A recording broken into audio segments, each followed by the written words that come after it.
kumusta ang imong pamatsyagan? Dalan, may gusto ikaw pasalamatan sa dalan nga gabi? Sa tanan ng mga pumuluyo sa barangay Igdalaquit, gapasalamat kita ko sa inyong warm welcome sa amon ng mga kandidata. Thank you so much. Are you ready now? Yes. So pick your question. You want me to read it for you or you're going to read it? So once again, gina-request na niya, hindi na kita mag-aaral once nagasabat ang atin nga candidate para nga tayuyo na nga nga masabat kaya hindi sa na ma-distract. So here's your question. As a young Filipino, how could you perceive or recognize the role of the youth in shaping the future of the country, particularly in concerning sustainability and social justice? Once again, as a young Filipino, how could you perceive or recognize the role of the youth in shaping the future of the country, particularly in concerning sustainability and social justice?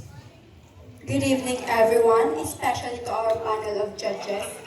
As a woman with resilience heart and resilience mind, I have also experienced injustice. That's why I am promoting my advocacy, which is the Hara ni Hiraya Tuhog Tabang project, which focuses on raising mental health awareness and financial literacy with the inclusions of arts and culture through crocheting. By my advocacy, we can promote this by the anti-discrimination law, because as all we know, many of us experience injustice by discrimination. That's why I am very into promoting this advocacy. That would be all. Thank you. Thank you so much, candidate number 1. And now let's welcome candidate number 2. So, kamusta ikaw? May gusto ikaw pasalamatan dala nga gabi? Well, thank you for coming all and thank you for the warm welcome. And also, I would like to thank my makeup artist and also my hairstylist and everyone here joining in this event that we know. So, are you now ready? Yes, indeed. What would I do? So, pick your question. You want me to read it for you or you're going to read it? The Philippines is highly vulnerable to the impacts of climate change, including typhoons and extreme weather conditions. As a youth, how could you raise awareness about this climate risk and inspire actions to build resilience in vulnerable communities? Again, the Philippines is highly vulnerable to impacts of climate change, including typhoons and extreme weather conditions. As a youth, how could you raise awareness about this climate risk and inspire actions to build resilience in vulnerable communities? Thank you for this wonderful question. I think as we experience right now is the very high heat, and I think it's one of the impact of this is us human. We are not disciplined enough. We are not concerned in our Mother Earth. I think climate change is one of the factors that humans have effect on it. And I believe that this climate change, typhoons, and experience right now is one of the very most common because of us. And I think that our years of existence will be worthless if we haven't done anything to change our behavior to save our Mother Earth. Remember, one of us is visible and one of us is a purpose of each life that God given us. But I believe that we should be more careful on what we do because it impacts our decisions and it impacts our world. That would be all. Thank you. Thank you so much, candidate number 2. And now, let's have candidate number 3. So, kamusta ikaw dala niyo gabi? May gusto ikaw pasalamatan? Thank you sa tanan nga nag-third dapat mo support sa mga candidates. So, are you now ready? So pick your question. You want me to read it for you?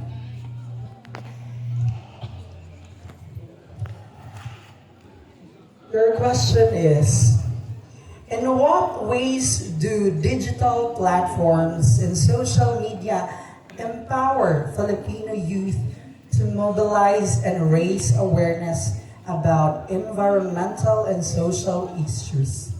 Again, in what ways do digital platforms and social media empower Filipino youth to mobilize and raise awareness about environmental and social issues? We use our influenced by digital technology because we are fan of making videos that will boost our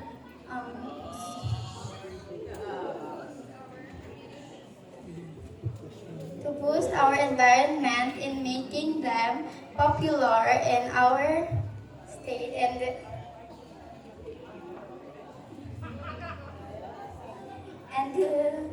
in making our life easy to be influenced in our country because we youths are capable of doing something we want, and that would be all. Thank you. Thank you so much, candidate number 3. And now, let's have candidate number 4. So, kamusta ikaw? May gusto man ikaw mapasalamatan nila ni Gabi?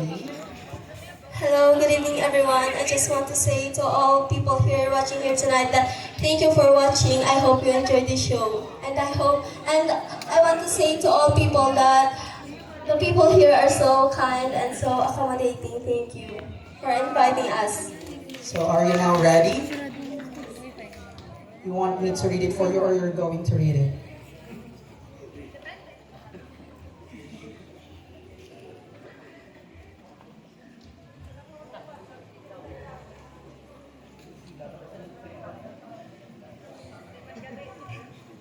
Your question is, can you give an example of stereotypes among young women and how do you address these stereotypes?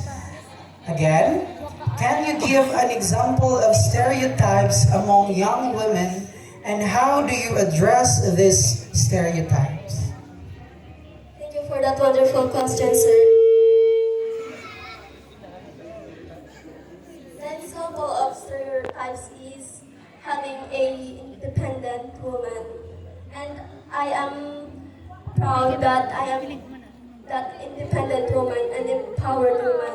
And I know that I am empowered woman. An empowered woman is someone who is strong and courageous. They don't let their fears get in the way of achieving their goals. We need self-confidence to know that we are capable of doing what we more than imagine. We need to help each other to build a strong and better community. Some people judge us because we're just a woman and we're wearing some revealing clothes. And they don't respect us. I just want to say to all people that we need some respect, some love, and freedom. So, I was standing here tonight and I want to say to all people that we are not just a woman, but we are empowered women. That's all, ladies and gentlemen. Thank you. Thank you so much, candidate number 4, for that empowered answer. So, hello, candidate number 5. Okay, dito talaga pikir na mga musta pa ako. So, may gusto ikaw pasalamatan nila niya gabi. Hello sa inyo tanan. Good evening. Kag salamat sa pagtambong diri. Na appreciate naman ng mga candidates. So, you can pick your question now.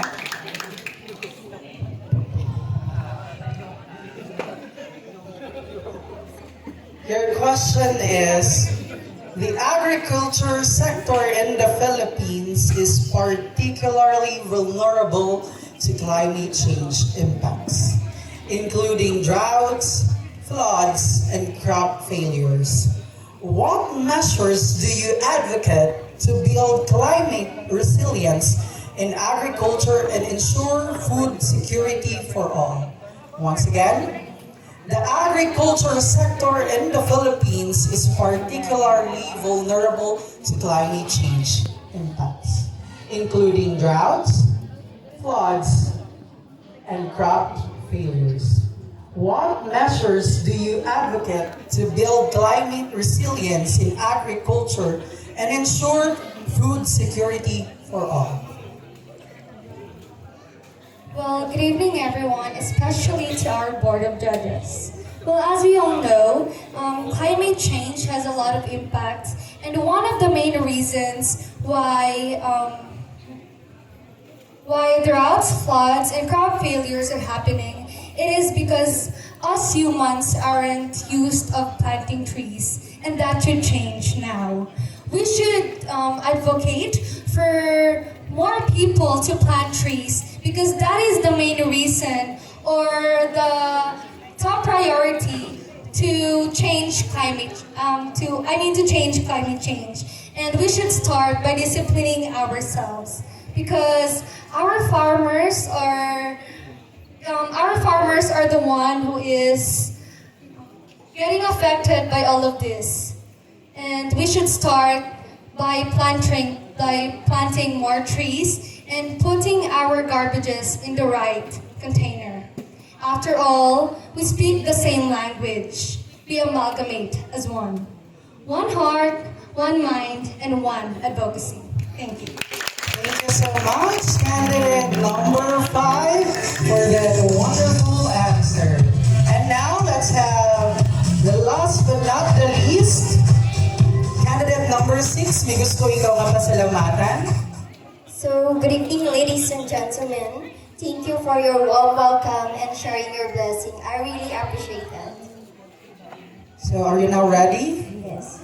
Last question. Do you want me to read it for you?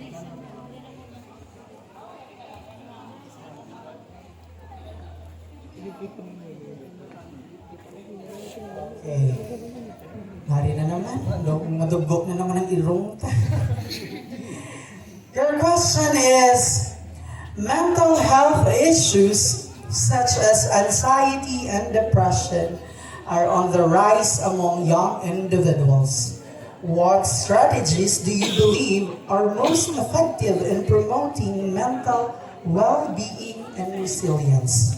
Once again, mental health issues such as anxiety and depression are on the rise among young individuals. What strategies do you believe are most effective in promoting mental well-being and resilience? Good evening, ladies and gentlemen. I was ambassadress to Power Town in dealing young individual suffering from mental health and depression. I am continuing this platform to help others to be the best version of themselves because I believe in showing service, we show love to others, to ourselves, and to our community as well. As one of the resilience community, we can create a great difference in a meaningful change. That's why, standing here in front of you, an empowered woman, to share and to feel my light that I'm ready to embrace change and to be an advocate of positive change. Thank you. Thank you so much, candidate number